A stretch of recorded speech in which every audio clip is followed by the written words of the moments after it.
Speed is the fuel of business. And it pains me when I see people get hung up and in their own way and questioning things to the point where they are in gridlock. So let me give you an example from when I was in the 3rd grade. All right, hang in there. It's a good story. You're going to want to hear it. It was art class, and I was in Mrs. Bieber's class with the B, and we had a guest artist. So we went down to the art room, and I remember him sitting there. He had corduroys on, brown corduroys. Strange that I remember that. And he had the PowerPoint projector. He had the projector up because that's what they had back then, was projectors. So he had the projector up, and he had this kind of mosaic looking thing, just penciled, no colors, and it was flipped upside down. So when it was right side up, it was a lot of different little shapes that made up a lion and a person. But he flipped it upside down on the projector and told us 3rd graders to go to our seats and just start drawing the shapes. Do not worry about the lion and the person. Just draw the shapes, and it would turn into this picture. So, I'm like, all right, dude, it's your class.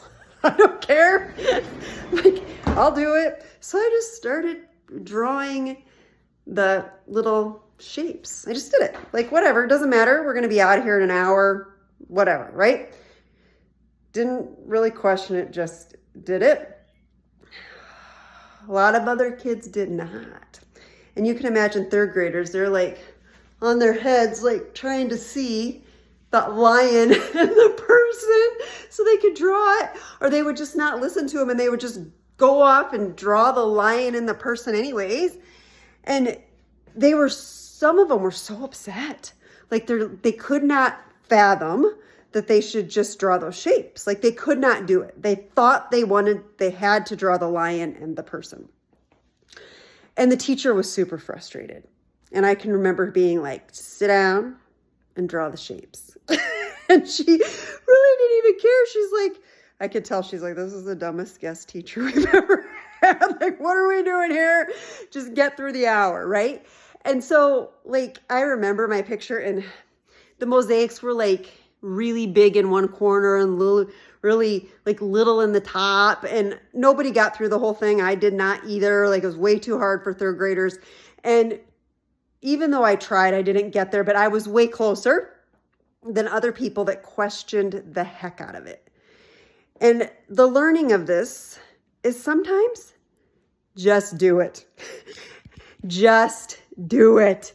And we had in my mastermind that we had the other day on mindset, we talked about belief.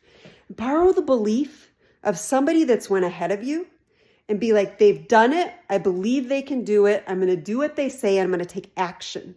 And then once you take that action, you get an experience. And then you're I have the experience and it worked, right? And that's how it was for me when I hired a coach, man.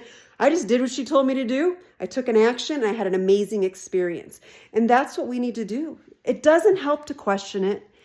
In my coaching group, I say, look, hundreds of people have gone before you and done these processes. You're not going to find a different way.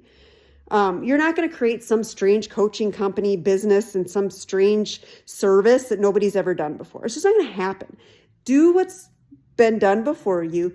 Take what you can from it, model it, and get going. But to question, stand on your head trying to figure out how to draw the picture you can't see is not going to work. Borrow my belief, take action, have the experience. Hopefully this was helpful. Man, speed. Speed is the fuel of business, and don't make this harder for yourself than it needs to be. Tomorrow we have a little workshop. Hope you can make it. Call for impact. Let's go.